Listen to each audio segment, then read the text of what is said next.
Diane Downs was born Elizabeth Diane Downs on August 7, 1955, in Phoenix, Arizona.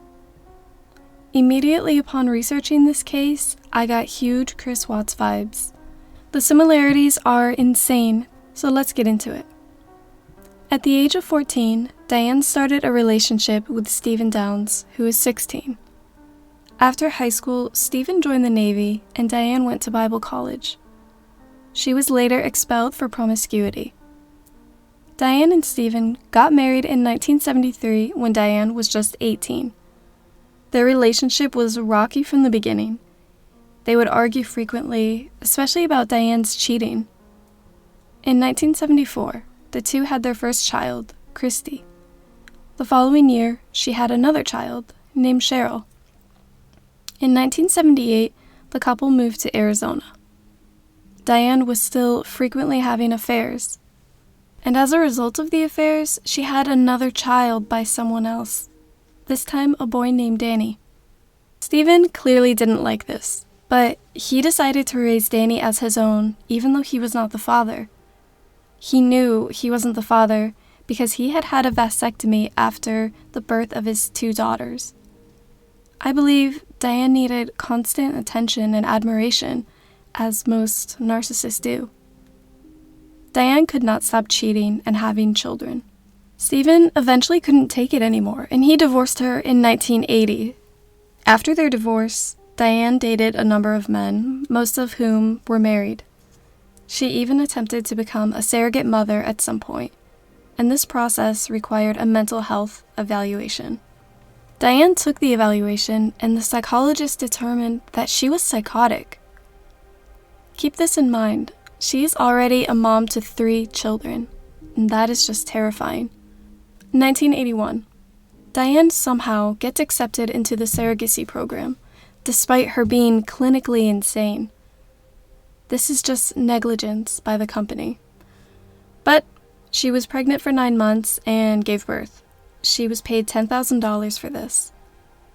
She seemed to be obsessed with pregnancy and having kids without actually loving the children and having empathy for them. Shortly thereafter, she started another affair with a married man named Rob Knickerbocker. He went by the name Nick. Nick had described Diane as needy and demanding. He said that she continually stalked him, and Nick was quoted saying that Diane seemed like the kind of person to hurt or kill his wife in order to have Nick to herself. He eventually broke up with her. They did keep in contact, though. Diane went to visit Nick, but this time he broke it off with her once and for all. He wanted to stay with his wife and try to work it out. He also said that he didn't want to be a father to her 3 children. I suspect that he also got a sense of her psychosis, and he bailed. She moved to Oregon with her kids in 1981. So let's jump to the night of the crime. Diane was at a friend's house with the 3 children. Around 9:30 p.m., she left and said they were going to do sightseeing at night on an isolated back road. According to Diane, as they were driving on their sightseeing tour, she claims a man was in the road flagging her down. She said she got out of the car and wanted to help him, which no sane person would usually approach a strange man with 3 kids in the car on a dark road at night. Red flag number 1 in her story. Diane says the man said, "Give me your keys," to which she said she responded, "Are you kidding me?"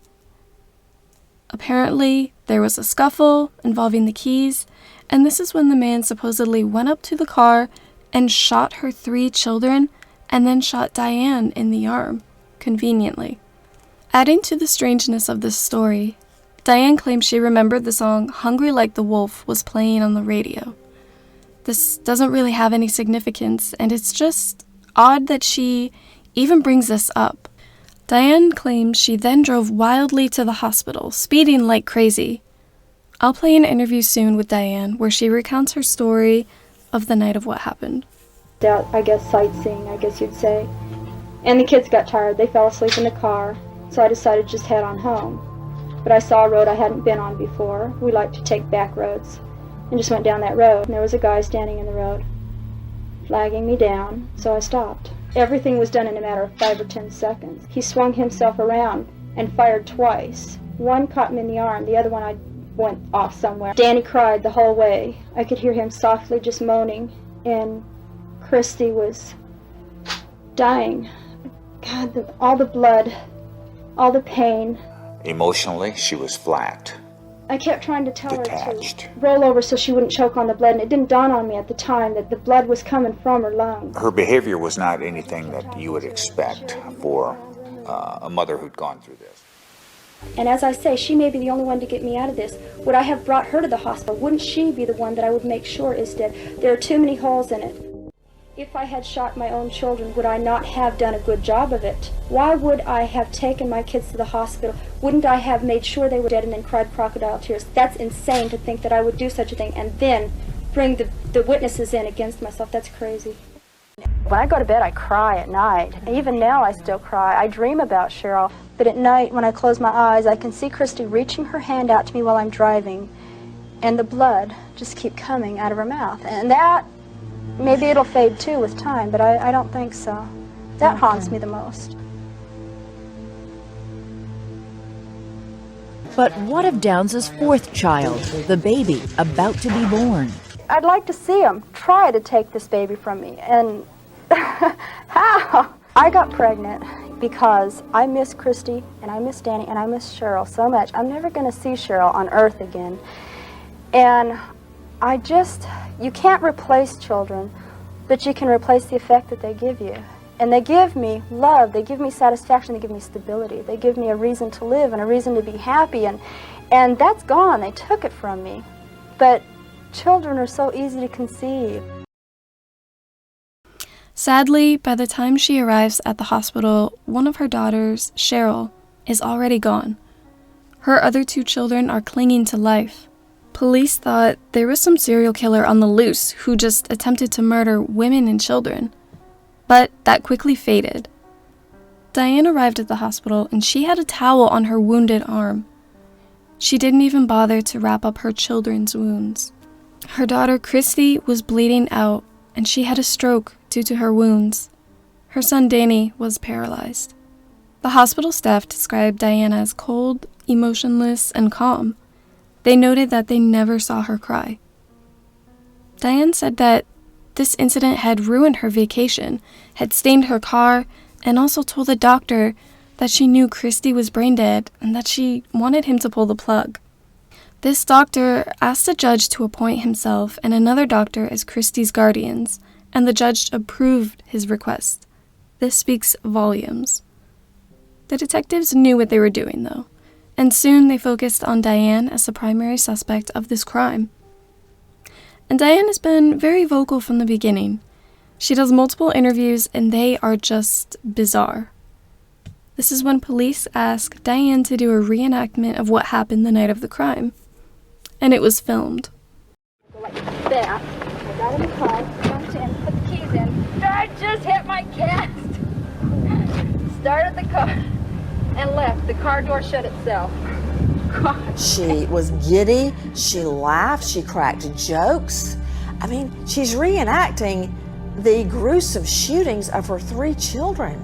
She doesn't seem at all upset. This is worse than, okay. Yeah. I'm sure he didn't intend to shoot my arm. This did not make her look good. She was having fun reenacting a traumatic event. She seemed smiling, laughing, basically the entire time. It does not take an expert in mental health to know that this is abnormal behavior. And this was just not convincing at all. Diane loved to hear herself talk. She went on to do more interviews. The investigation was not perfect. Police did not photograph the crime scene or take any fingerprints on the car.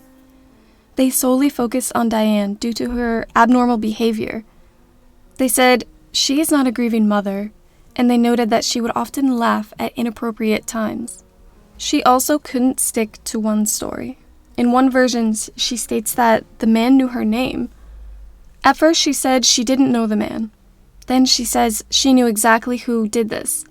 Yet, she refused to tell the police who it was. The things she says are disturbing. Wouldn't she be the one that I would make sure is dead? There are too many holes in it. If I had shot my own children, would I not have done a good job of it? Why would I have taken my kids to the hospital? Wouldn't I have made sure they were dead? She is defensive and irritated. She talks about if she had done it, it would be a good job and she would finish them, not drive the children to the hospital. Now, this part is fascinating. It said that when her daughter Christy was in a coma in the hospital, Christy was able to sense when Diane entered the room. It's like she could sense evil. Her vitals and pulse would spike when Diane entered. It's as though Christy was reacting to Diane's evil spirit and just didn't want her there. It turns out that there were witnesses when Diane was driving to the hospital. They said Diane was driving under the speed limit and that it was very slow. This incriminated her even more. On February 28, 1994, Diane was charged with murder, 2 counts of attempted murder, and assault. She received life in prison plus 50 years. Finally, justice is served. The most damning evidence was that her own daughter, Christy, testified against Diane. She named Diane as her shooter. Prior to being sentenced, Diane had another child, a daughter named Amy Elizabeth. The child was promptly taken away and given to the state so that she could be adopted. And I kept wondering who all these men were that kept getting her pregnant. To say that this is irresponsible would be an understatement. In July 1987, Diane escaped from prison by climbing a barbed wire fence. She was, however, found 10 days later, hiding with multiple men in a house, likely trying to get pregnant again. 5 years was added to her sentence for this. In 2008 and 2010, Diane was denied parole, and she still maintains her innocence. The state says that I was the one that shot them and that I wanted them dead. If that was the case, I would not have taken them to the hospital still crying. There are so many other ways to accomplish such a horrific deed if I was going to do it. I'm certainly bright enough to figure out another way besides some way that looks so absolutely insane and hokey that nobody would believe it. I'm not dumb. Ultimately, you told several different versions of the story when law enforcement investigated this, correct? When you talked. Not correct. Ultimately, well, I understood that you told law enforcement that this was done by 2 men with ski masks. This is what somebody told me. How do I explain this? After my children and I were attacked, the police kept saying, Diane, you must have lapses in your memory because there's holes in this you could drive a semi-truck through. None of this makes sense. You're forgetting something. When Diane's youngest daughter grew up, she ended up finding out that Diane was her mom. This really upset her, and she went through a depression. Hoping she would understand, Becky turned to the woman who was forced to give her up as a baby. I was in so much pain from losing my son that I wanted to relate to somebody. I wanted to know that the pain I felt was okay, and I reached out to Diane. Becky is here. Welcome. So you wrote to your birth mom, the murderer, Diane Downs, in prison. And what did you say? In my initial letter, I wrote her saying I was born June 27th, this certain time, just kind of describing my facial features and telling her who I thought I was. Mm-hmm. And what did she then respond? She responded quite normally, actually. She had been excited that I contacted her, and she said that she always knew I would. I understand that her letters started to frighten you, because what was she saying? They did. About the second letter, I became curious about my biological father, and I had asked her questions, and it angered her. She didn't understand why I wanted to find him. I think it was her way of keeping me in contact with her. She wouldn't tell me who he was. And her letters started to be conspiracy theories. She believed that she was being kept in prison to be kept safe, that her husband, who is some government official, was keeping her locked up because that's where she was safe. And she began signing her letters, love mom and dad, and that sort of thing. And they made me very uncomfortable. I asked her to stop writing at one point, and this was after she told me people had been watching me my whole life and were trying to kill me. And at that point, she then accused me of being one trying to kill her. Her daughter has come to terms that she is her mom, but she's okay with having nothing to do with her, and she also doesn't identify as Diane's daughter. So, that is the case, my friends. Let me know what you think. So I'd really like to hear your feedback about this case. So, stay safe out there, my friends. Thank you for watching. Please subscribe.